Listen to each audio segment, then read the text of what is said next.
This is the Lone Crater YouTube. We hope this video helps. You start by finding mature fruits. Look for orange to red color and firm texture. Those hold viable seeds. Once located, cut fruit clusters with clean shears and place them in a bucket. This prevents bruising.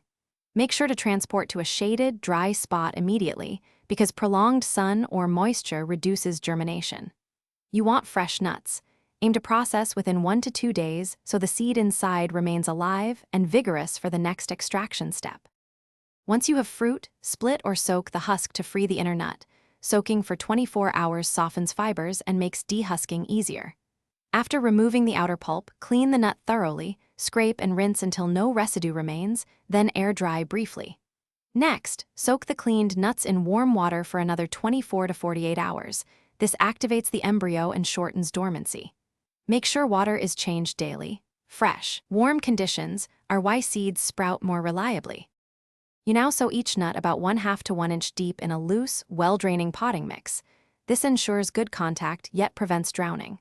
Keep trays warm, around 25 to 30 degrees C, and maintain high humidity by covering with clear plastic. Ventilate daily.